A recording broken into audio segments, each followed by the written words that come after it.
We left off in the last. Excuse me, ma'am. Yes.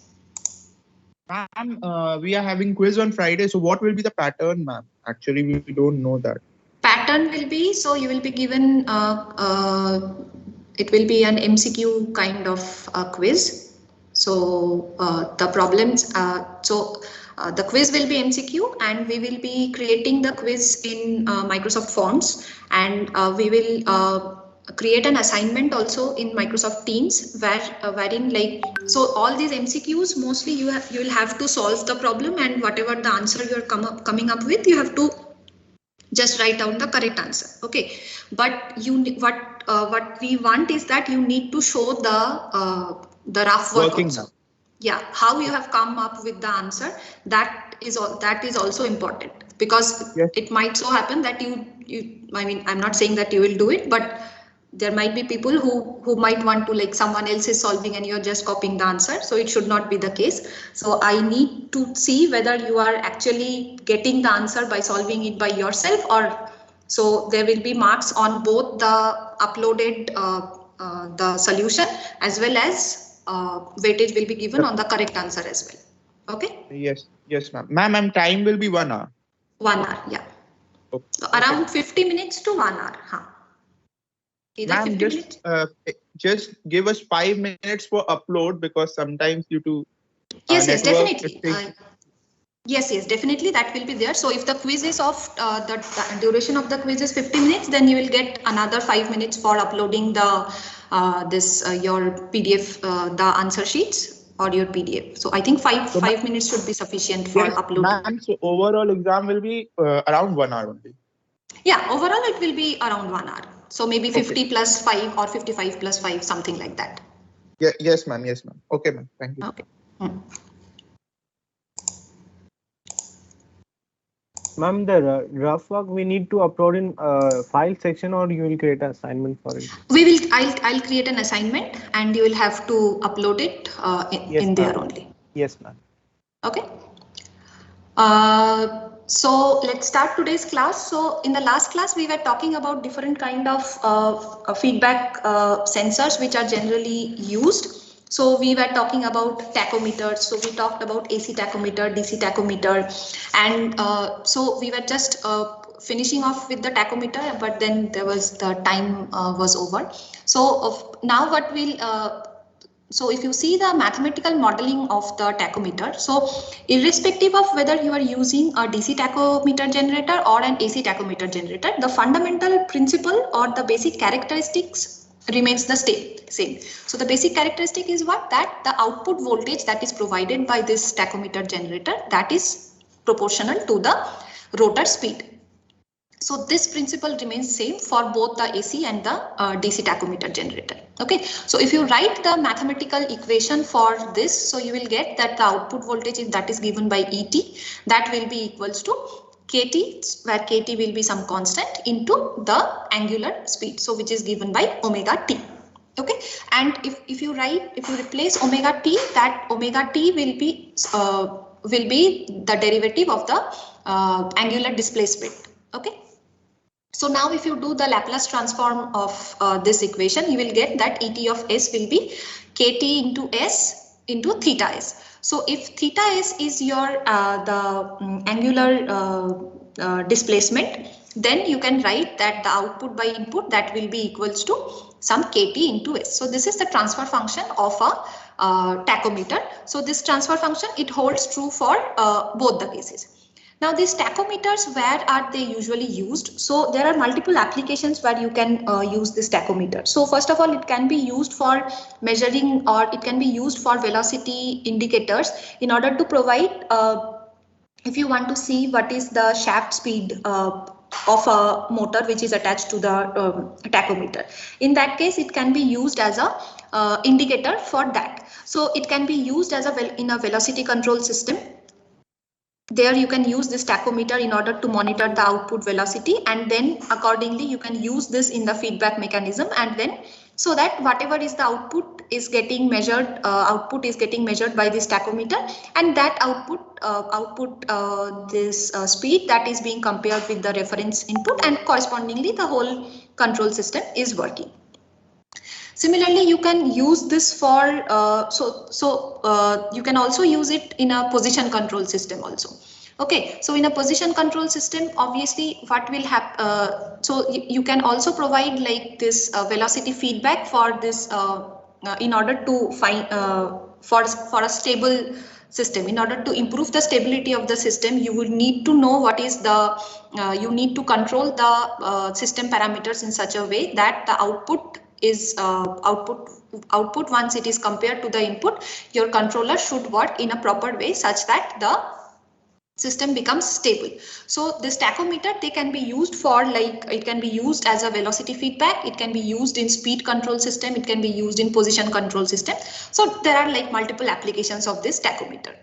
So apart from this tachometer, there are other types of feedback sensors also which are generally used. So one of them is potentiometer. I think all of you must have read about the basic concept of potentiometer, right? Yes, ma'am.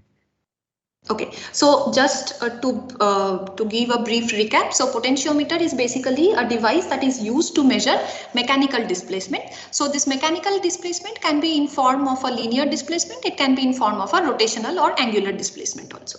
Okay, so basically this potentiometer, that is a 3-terminal device, you can say, and so two terminals of this potentiometer, they are fixed, and there is a movable jockey. So depending on the position of the movable jockey, the voltage output of the potentiometer, that is governed. Okay, so if you see that the first this constructional basis for this potentiometer is that it should be kept in mind that the total resistance of the potentiometer should be ideally spread out uniformly over the whole range of the potentiometer. So let's say if your potentiometer, if it consists of if it is of length here, and wire is wound over this, so you have a potentiometer wire, so the wire goes round like this, there is some cylindrical structure. Okay, so ideally this spread of the wire should be uniform, the distance between the two turns should be uniform, and so that you can say that the resistance per unit length, that remains constant throughout the potentiometer.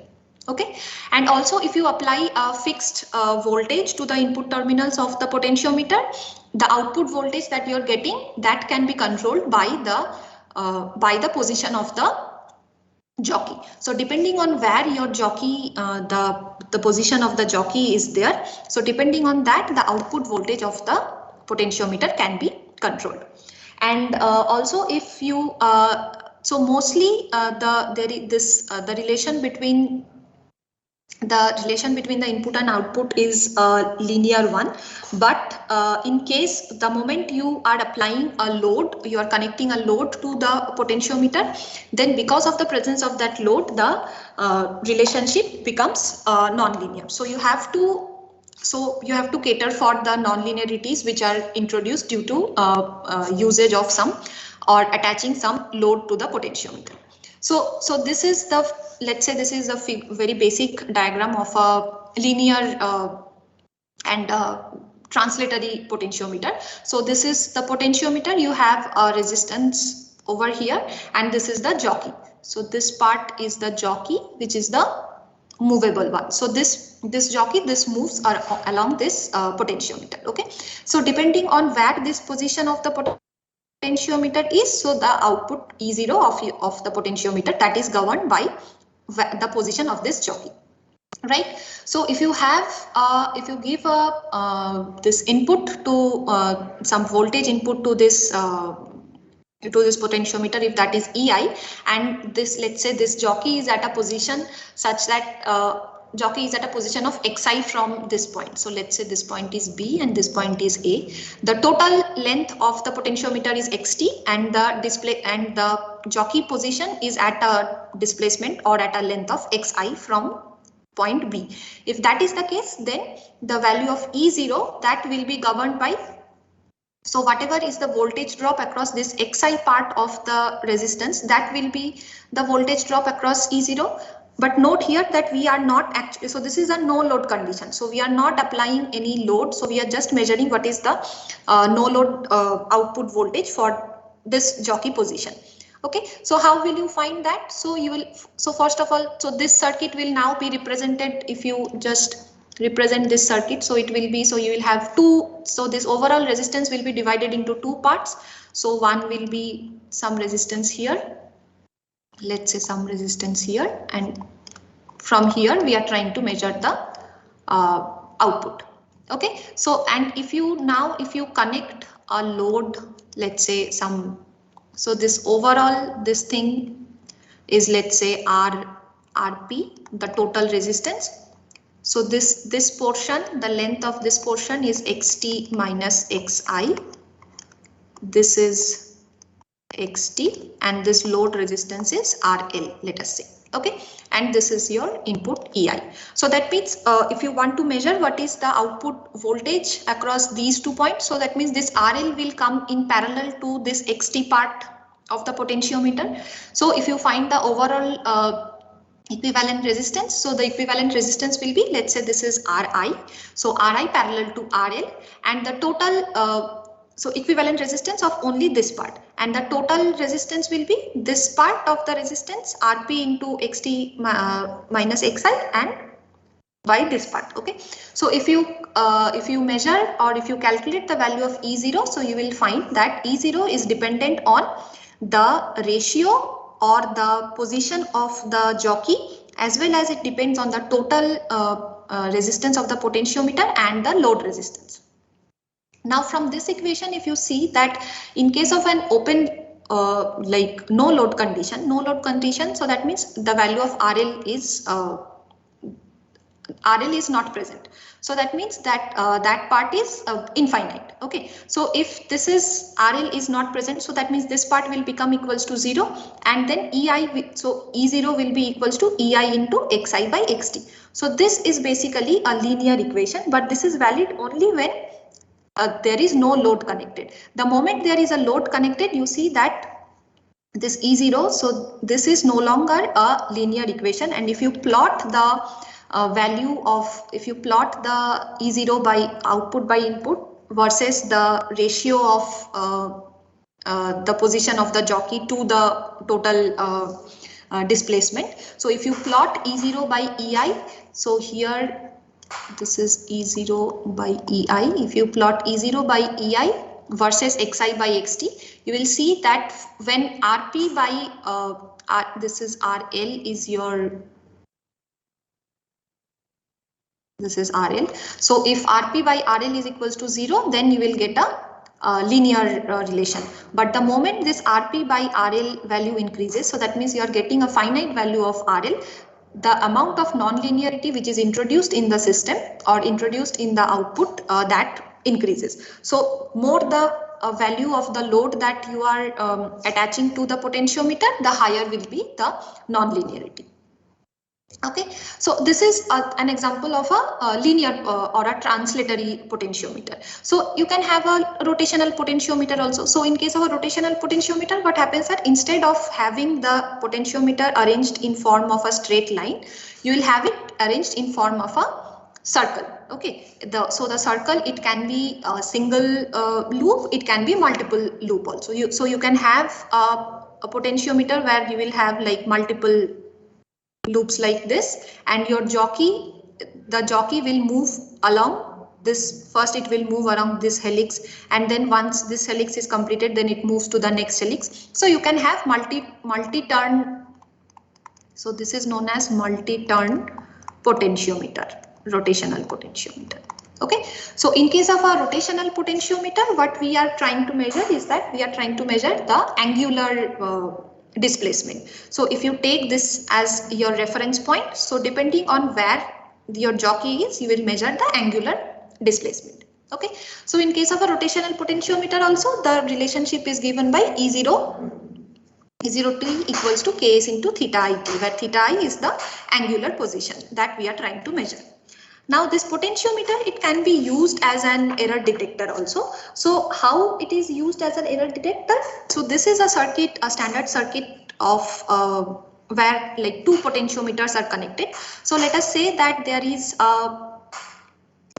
one potentiometer which is, so the input position for this potentiometer is theta I, and there is a second potentiometer, the input of that one is theta 0. So now, so we are using both the two potentiometers, one to measure the input, the other one to measure the output. Okay. So if you connect a battery source in between, and if you write the overall the output voltage, so the output voltage will be equal to nothing but the difference between the output position and the input position. So that means you can write that if you are, whenever you are using a potentiometer as an error detector, so that in case of an error detector, the output voltage of the potentiometer, that is directly proportional to the difference of the input position and the output position. So this kind of potentiometer, they are so the application is like you can use them for in case of a DC or AC motor control system. In those cases, you have to find out, you have to compare the output, the actual position of the motor, and you have to compare it with the input or the reference position, and then correspondingly drive your controller and control the final output position. Okay. So now there are certain specifications involved with the potentiometer. So the specifications being, so first of all, you need to know what is the total resistance of the potentiometer. You need to know the resolution.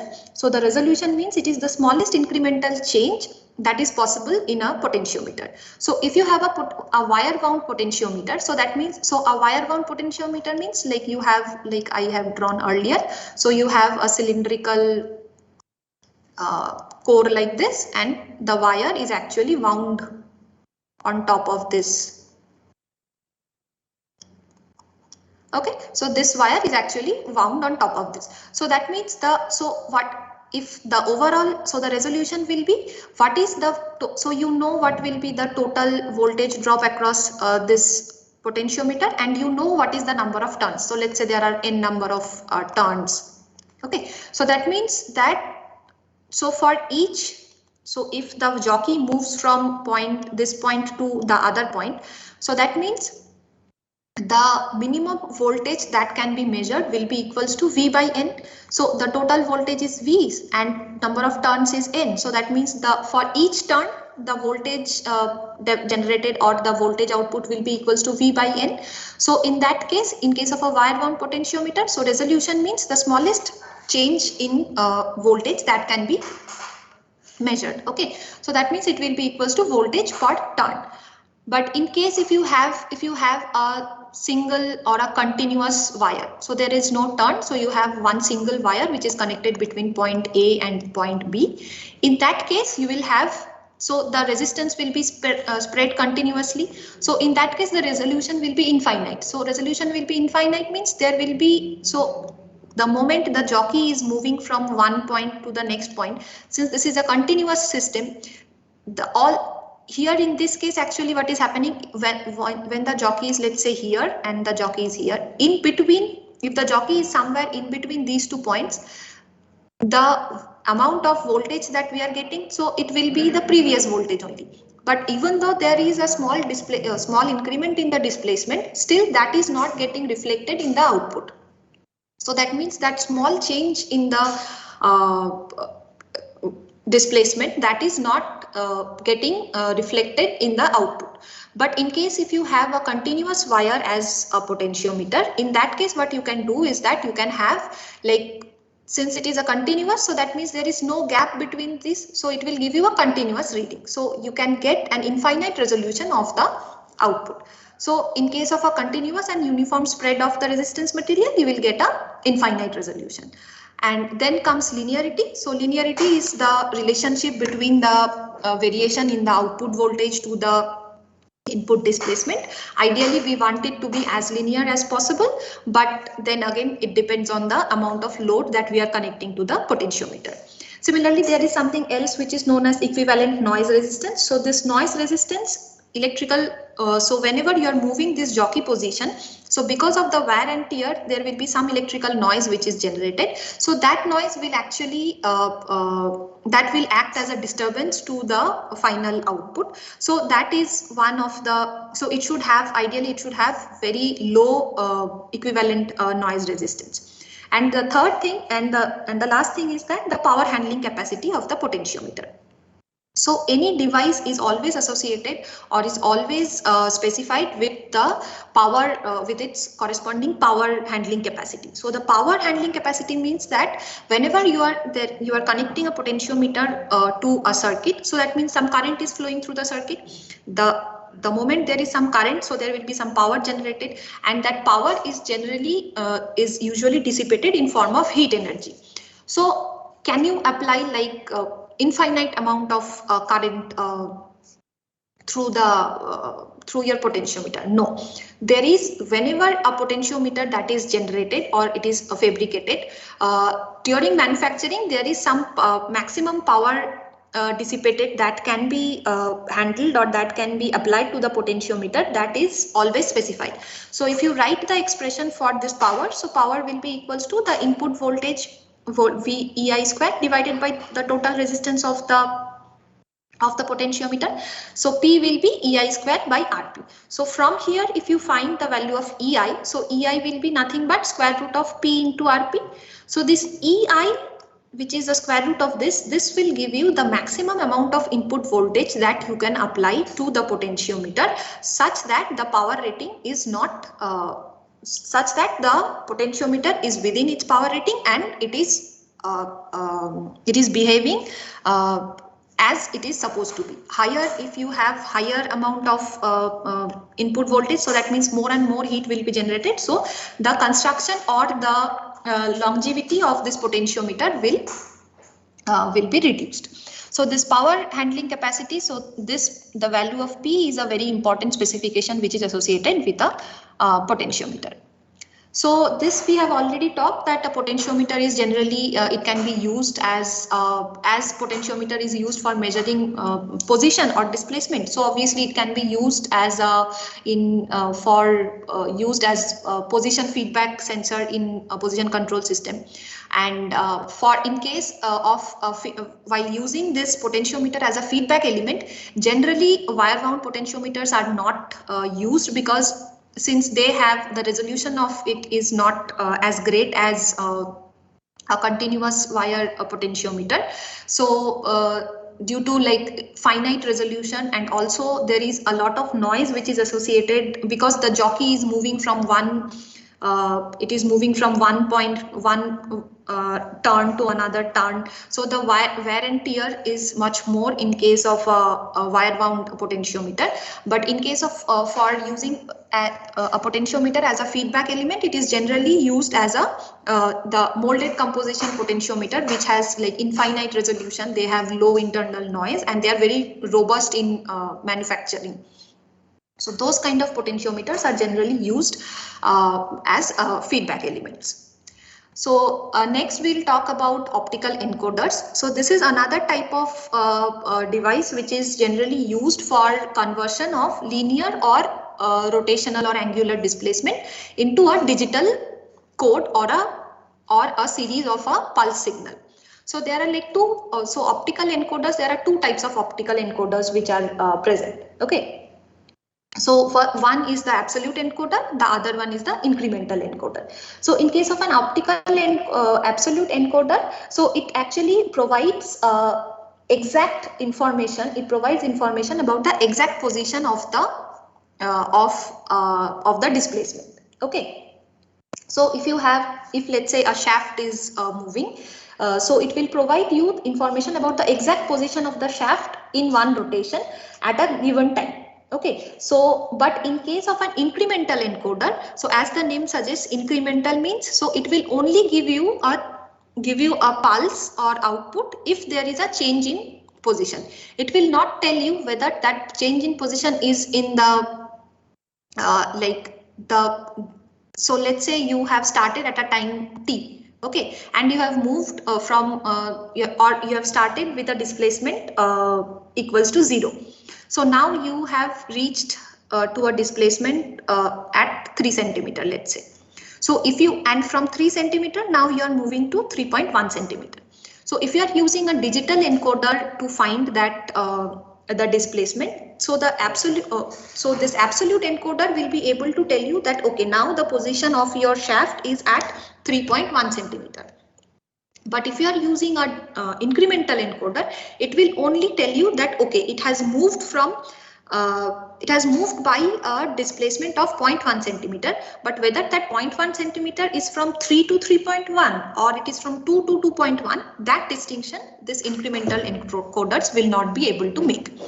But then this incremental encoders, they are mostly they are only used because the construction wise they are very simple, and it's much more easier to use a incremental encoder. So if you see the diagram of an encoder, so this encoder basically it has 4 components. Okay, so there is a light source. Okay, so after the light source there is either a rotary or a translatory disc or a movable disc is present, and then you have a stationary mask.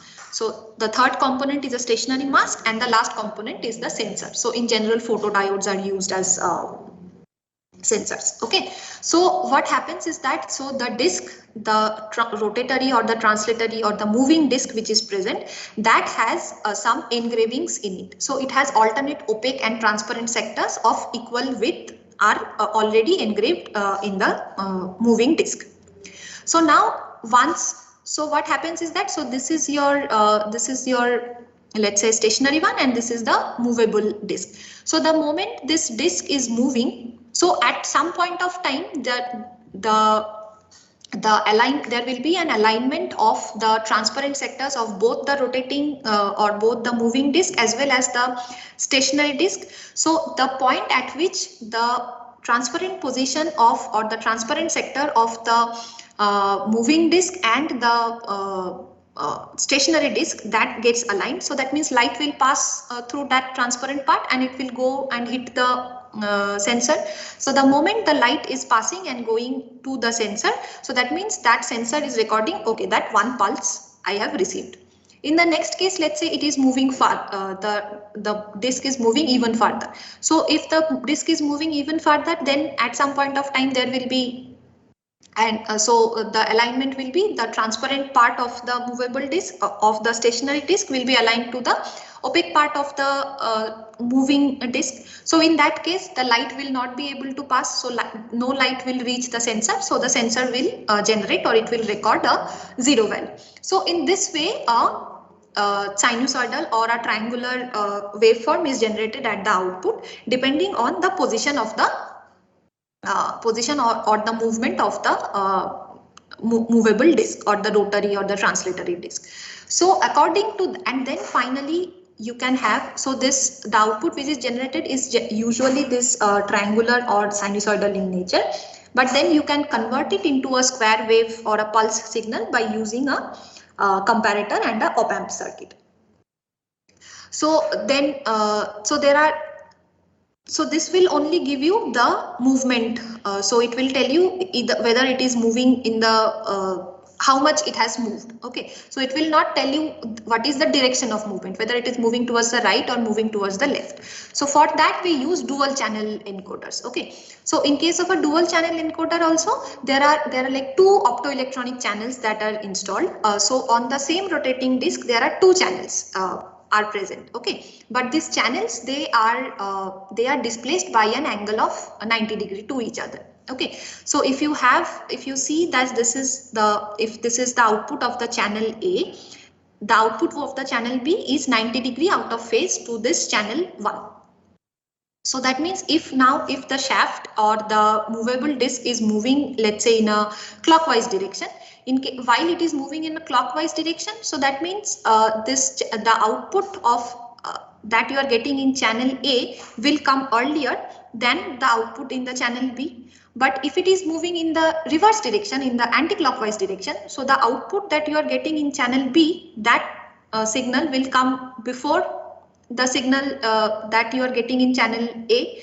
So that means if you can monitor what is the transition of the signals, or which signal is leading or which channel is leading the other, depending on that you can say whether your movement is in a clockwise direction or it is in a anti-clockwise direction. So using this dual channel encoder, so this is basically a digital kind of, so this potentiometer, tacho generator, these were all analog kind of feedback elements or analog instruments for measuring position or velocity. But in case of an encoder, you are getting a digital signal which corresponds to the amount of displacement or the overall the actual displacement, depending on whether you are using an absolute encoder or a incremental encoder. Depending on that, you are getting a digital signature for that corresponding displacement. Okay. Then we'll have, then let's talk about something which is known as synchro. Okay, so synchro basically it is an electromagnetic transducer. So this also is used for conversion of angular displacement into an AC voltage signal. Okay, so the principle of operation of this synchro is basically the same as that of a transformer. So the synchro, it has like it consists of two parts. Okay, so one, it has a control transmitter and it has a control transformer. So this is the figure of a control transmitter. Okay, so this control transmitter, so there is a rotor and a stator. So you have, so this dumbbell shaped magnetic structure, this is the rotor, and a coil is connected across the rotor, and the input voltage is applied or the supply voltage is applied across this rotor. Okay, so now what you, and there is a stator outside, and there are some windings in the stators. So you can say that since the voltage is getting applied to the rotor, so the rotor terminals or the rotor coil, that is acting as a primary, and there are like three coils present mounted on the stator winding. So these three coils, so you can see in this figure, so there are three coils, S1, S2 and S3, and they are connected, they are connected in that in star shape, that is they are at an angle of 120 degree apart from each other. So the angle between S1 and S2 is 120, S2 and S3 is also 120, and S1 and S3 is also 120. Okay, so depending on the position of this rotor, so now this rotor can move from in this direction, let's say it can move in any direction. So the rotor is having an angular displacement. So depending on how much, what is the angular displacement of the rotor, depending on that, the output voltage which is induced in the secondary, that will be that will change. So if you measure the voltages across two secondary terminals, so you will see that the induced voltage in the secondary, that is actually a function of the displacement of this rotor or the angular position of this rotor. So now how does this thing work is that, so the moment you apply an AC voltage when it is supplied or it is applied to the rotor, so that means a magnetizing current will be flowing through the rotor coils, and because of this magnetizing current, it will produce a time varying flux along its axis, and the flux which is produced because along the rotor, that will be evenly distributed near the secondaries also. And because of this flux which is linked with the secondary, that will induce some voltage in the secondary coils. Okay, so now as I have already told that the primary coil, the rotor coil here acts as the primary of the synchro, and the stator coils, they act as like the three secondary coils of the synchro. Okay, so the moment the flux, so the flux which is linked with any stator coil, that is actually proportional to the cosine of the angle between the rotor and the stator coil axis. Okay, so if you consider that the angle between the rotor position and this S2 of the S2 secondary of this of the stator, that is theta. So that means you can say that the voltage which is generated, that will be proportional to the cosine of this angle theta. Now, if you do the mathematics, if you write the mathematical expression, you will see that the AC voltage, if that applied, is VR sine omega CT. And now let's say the voltages with respect to a neutral position. If you write the expression for the voltage at S1, S2 and S3, so you will get, so it will be equal to KVR into sine omega CT into cos of theta plus 120 degree. So because since we are considering we are taking into consideration we are measuring the angular position from this S2. So that's why it is, so in case of V S2n, it will be sine omega CT into cos theta. The moment you want it to measure for S1, so another 120 degree angle will be added. So theta plus 120 degree will come here. When you are measuring with respect to for S3, so 240 degree angle will be added. So now if you want, so these are like individual voltages. So now if you want to see what is the terminal voltage, so you are taking two secondaries and you are finding what is the terminal voltage across those two secondary coils. Okay. So if you want to see the, so if you between S1 and S2, between S1 and S2, so that will be equals to nothing but V of S1n minus V of S2n. And if you do the calculation, you will find that this V of S1, S2 is equals to root 3 K into VR sine omega CT sine theta plus 240 degree. So from these equations, you can see that if the value of theta is equals to 0, so that means the rotor is basically in alignment with the coil S2. In that case, the voltage that is induced in S2, so the value of, so cos, if theta is equals to 0, cos theta will be equals to 1. So that means the value of VS2 will be maximum. Value of VS2 will be maximum, and correspondingly the value of VS3S1 will be equals to 0 because sine theta will be 0 in that case. So that position is known as the electrical zero of the transmitter. Similarly, if you want to see what will be the maximum voltage which is applied, voltage which is generated at the coils S1 and S3, at what position will that maximum voltage be occurring? So from the same equation you can find that, so for theta, so if theta is equals to 240 degree, so then at S1 this value of so this will be 240, this is 120. So when if you want to see what is the maximum, at what position the coil S1 will have the maximum voltage, so that will be at 240 degree, and for S3 it will be 120. Fine. So this is how a synchro transmitter is designed. Okay. So now this synchro can also be used as an error detector. It can be used as an error detector, as in like if you are since you are using it to measure angular position. So if you connect two synchros in such a way that it is actually the output voltage of is proportional to some displacement. So in that case, some difference in two displacements. So then you can say that the synchro will be used as an error detector. Okay. So in case of an error detector, the input to the synchro. So you have this.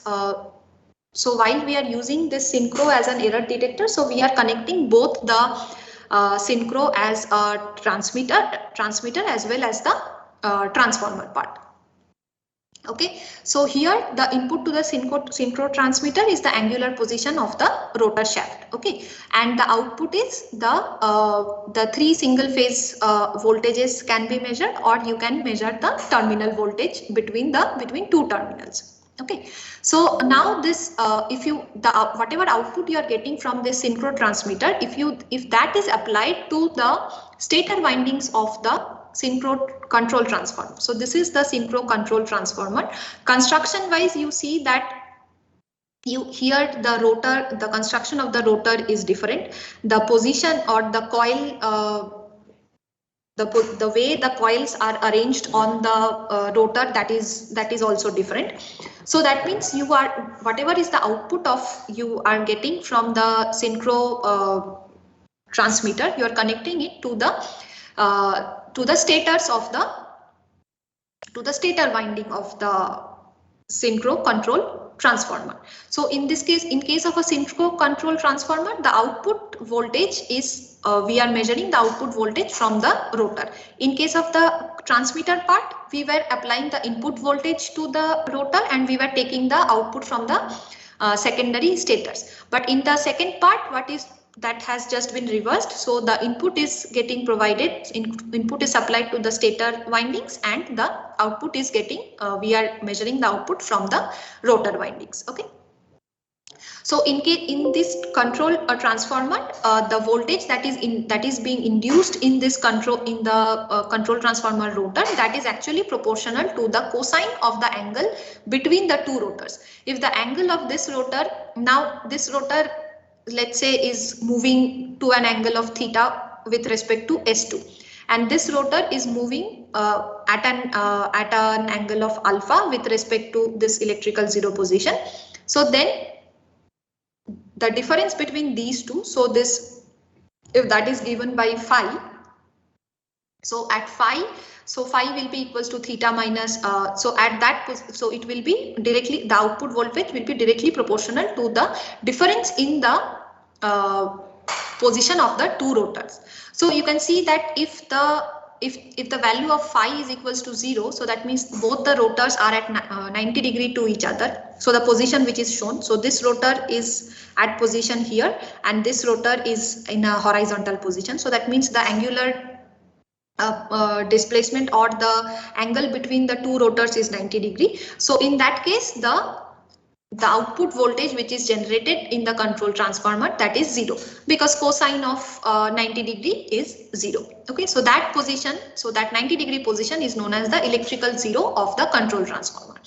In the previous case, when we were talking about the control transmitter part, in the transmitter part, the electrical zero was when the rotor was aligned with, when theta was equals to 0. So that means the rotor was aligned with the with S2. But when you are, the moment you are connecting this synchro transformer part also, so the electrical zero position is different for for the case of synchro transmitter, the synchro transformer. So the position of the synchro transformer should be, transformer rotor should be at 90 degree to the position of the synchro transmitter. So now if you see the, so now that what I have already told is that the rotor of the transmitter, it rotates by an angle of theta with respect to S2, and the rotor of the control transformer, that is also rotating, let's say, by an angle of alpha with respect to its own electrical zero position. So then the net separation between the two rotors, the value of phi will be given by 90 degree minus theta plus phi. Now if both theta, if theta is equals to alpha, so that means phi will be equals to 90 degree and the output voltage will be equals to 0. Now if there is a difference between the value of theta and alpha, then there will be a certain amount of voltage which is generated across the output of the synchro transformer rotor. Okay, so that output is basically given by this equation. So you can see that it is directly proportional to the, you can say that it is proportional to sine theta minus alpha. So now if we are talking about a very small angular displacement, let's say if the value of theta minus alpha is very small, in that case you can just represent, so for very small theta minus alpha, you can write that sine of theta minus alpha is almost equal to theta minus alpha. So if you replace this sine theta minus alpha with just theta minus alpha, so this phi will not be here. So then you can say that, you can see that the output voltage, that is directly proportional to the angle, the difference between the position of the two rotors. Okay, so in this way you can say that the synchro transmitter and the synchro control transformer, this pair, this acts as a error detector and it gives a voltage signal at the rotor terminals of the control transformer, and this output voltage is directly proportional to the angular difference between the two shaft positions. So depending on what is your output voltage, so if the position of if the difference between theta and alpha is more, so then the output voltage, so then you will again try to use it in your control system, you will try to make this theta minus alpha value as low as possible, or ideally make theta equals to alpha. So in this way, you can use this control synchro as an error detector. Error detector as in you are comparing the angular positions of both the rotors, and the difference of the angular positions that is getting so you're getting a voltage output which is proportional to that, or which is a measure of the angular difference between the shaft positions. So if you see the output of a synchro error detector, so this is basically a modulated signal. Modulated signal is the it is in form of a modulated signal. Okay, so this is the output voltage. So the modulated signal means that it will have two kinds of signals. So one will be the modulating wave and the other will be the carrier wave. Okay, so the modulating signal actually the modulating signal is this one. This actually provides you the information about the difference in rotor positions. So you can say that whether the two rotors, there is a lack of correspondence between the two rotor positions, then the difference between the two rotor positions, that is given by this modulating signal. And then there is the carrier signal. So the carrier signal is basically the input voltage which is applied to the rotor of the synchro transmitter, which is nothing but a sinusoidal wave.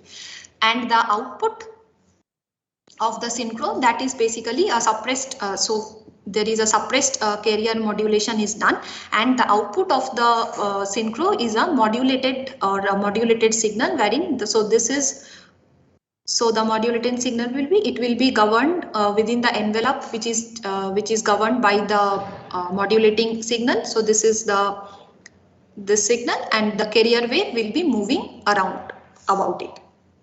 Okay, and now after so this magnitude of this modulated signal, if you see that the magnitude of this modulated signal is directly proportional to the value theta minus alpha, and later on, like after getting this modulating signal, what you do is that you have to do a further signal processing or signal conditioning circuit is necessary, and that signal conditioning circuit actually demodulates this output voltage, and it demodulates its output voltage, and it produces an error voltage that is proportional to this value of theta minus alpha, and that signal is actually used for driving the motor or driving the other motors which are connected to this synchro. Okay, so using this synchro, you can you can measure the angular displacement of a rotor shaft, and depending on the difference between the depending on how you are connecting the synchro, if you connect both the synchro transmitter as well as the synchro control transformer, the combination of these two will act as an error detector, and that as an error detector means it will be able to generate a signal which is directly proportional to the difference between the angular positions of the two rotors.